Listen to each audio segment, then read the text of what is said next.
بسم اللہ الرحمن الرحیم۔ السلام علیکم ورحمۃ اللہ وبرکاتہ۔ میں ہوں محمد صادق شور، آپ دیکھ رہے ہیں صادق ٹی وی یوٹیوب چینل۔ ماہ سفر اسلام کا دوسرا مہینہ ہے۔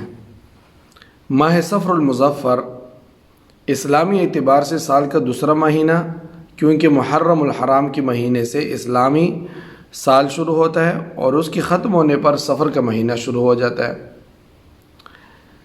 سفر کا معنی کیا ہے؟ سفر 3 حرفوں کا مجموعہ ہے، یعنی صاد، فا اور را۔ اس کی لغت میں یعنی ڈکشنری میں کئی معنی آتے ہیں، جن میں سے ایک معنی خالی ہونے کی بھی ہے۔ سفر کو سفر کیوں کہتے ہیں؟ ماہ سفر کا یعنی سفر نام رکھنے کی وجہ کیا ہے؟ ماہ سفر کو سفر کہنے کی ایک وجہ یہ بیان فرمائی گئی ہے کہ سفر کے معنی لغت میں خالی ہونے کے ہیں، یعنی جو ہم کہتے ہیں صفر کے معنی لغت میں خالی ہونے کے بھی آتے ہیں۔ اور اس مہینہ میں عرب کے لوگوں کے گھر عموماً خالی رہتے تھے، کیونکہ 4 مہینوں ذوالقعدہ، ذوالحج، محرم اور رجب میں مذہبی طور پر ان کو جنگ اور لڑائی نہ کرنے اور مذہبی عبادات انجام دینے کا بطور خاص پابند کیا گیا تھا۔ وہ مشرکین بھی ہو کر اور دین سے بیزار بھی ہو کر، اسلام سے دور بھی ہو کر، پھر بھی ان 4 مہینوں کی حرمت وہ کرتے تھے، ان کا احترام کرتے تھے، ان میں اپنی ذاتی لڑائیاں، جنگیں یہ بند کر دیتے تھے۔ اور محرم کا مہینہ گزرتے ہی اس جنگجو قوم کے لیے مسلسل 3 مہینوں کی یہ پابندی ختم ہو جاتی، لہٰذا وہ لوگ جنگ، لڑائی اور سفر پر چل دیتے تھے اور اس کی وجہ سے ان کے گھر خالی ہو جاتے تھے۔ اس وجہ سے اس ماہ کو سفر، یعنی ہم بولتے تو ہم سفر ہیں، یعنی اگر اس کی خالی ہونے کے معنی ہو سفر، تو ان کے گھر خالی ہوتے تھے اور خالی ہو جاتے تھے، تو اس وجہ سے ان کو ماہ سفر بھی کہا جاتا ہے۔ ماہ سفر کے ساتھ مظفر لگانے کی کیا وجہ ہے؟ جب ہم بولتے ہیں سفر المظفر،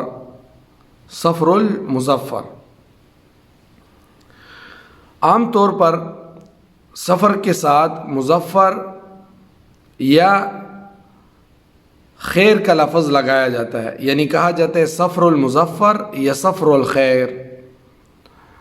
اس کی وجہ یہ ہے کہ مظفر کا معنی کامیابی و کمرانی والی چیز کے ہیں، اور خیر کے معنی نیکی اور بلائی کے ہیں۔ اور زمانہ جاہلیت میں کیونکہ سفر کے مہینے کو منحوس سمجھا جاتا تھا، اور آج بھی اس مہینے کو بہت سے لوگ منحوس بلکہ آسمان سے بلائیں اور آفتیں نازل ہونے والا مہینہ سمجھتے ہیں کہ یہ مہینہ بہت ہی منحوس ہے اور اس میں آفتیں اور بلائیں نازل ہوتی ہیں۔ یہ ان کا جو ہے عقیدہ ہے، لوگوں کا یہ مانتے ہیں، اور اسی وجہ سے اس مہینے میں کسی خوشی کو بہت ہی کم کیا جاتا ہے، یا جو ہے خوشی کی چیزوں کو اور خوشی کے کاموں میں جو ہے یہ خوشی کے کام اس میں کیے ہی نہیں جاتے۔ مثلا شادی بیاہ وغیرہ کی تقریبات کو اس میں منحوس اور معیوب سمجھا جاتا ہے کہ سفر کے مہینے میں ہم شادی نہیں کرتے ہیں، یہ منحوس مہینہ ہے، پھر ساری شادی منحوس رہے گی، اور کوئی ایک ایسی خوشی کی دوسرے کام جو ہوتے ہیں وہ سفر کے مہینے میں نہیں کرتے، جبکہ اسلامی اعتبار سے اس مہینہ سے کوئی نحوست وابستہ نہیں۔ اور اسی وجہ سے احادیث مبارکہ میں اس مہینے کے ساتھ نحوست وابستہ ہونے کی سختی کے ساتھ تردید کی گئی ہے۔ اس لیے سفر کے ساتھ مظفر یا خیر کا لفظ لگا کر سفر المظفر یا سفر الخیر کہا جاتا ہے کہ اس کو منحوس اور شر و آفت والا مہینہ جو ہے نہ سمجھا جائے، بلکہ کامیابی والا اور بامراد نیز خیر کا مہینہ سمجھا جائے، اور اس مہینے میں انجام دینے والے کاموں کو نامراد اور منحوس سمجھنے کا تصور اور نظریہ ذہنوں سے نکل جائے۔ تو مہینہ کوئی بھی منحوس نہیں ہے، اور نہ جو ہے کوئی دین منحوس ہے، اور یہ جاہلیت کے لوگوں کے جو ہے عقیدے ہیں، ان کو ترک کر دینا چاہیے اور ان سے بچنا چاہیے، اور جو ہے اپنی خوشی کے کام جیسے کرنا چاہے کریں، جو ہے برکت دینے والا بھی اللہ تعالیٰ ہے، خوشی دینے والا بھی اللہ تعالیٰ ہے۔